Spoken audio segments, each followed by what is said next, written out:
masustansya yan sa katawan. Bata. Pag kumain ka ng gulay, ay lalakas ka at magiging kang matalino. Kaya kumain ka ng gulay, bata.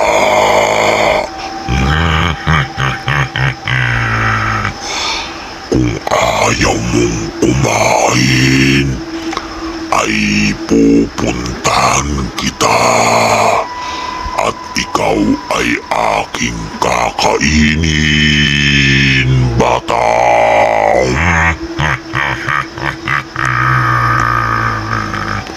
Kaya kumain ka na ng gulay, bata. Andyan ako, bata. Kung di ka kakain ng gulay.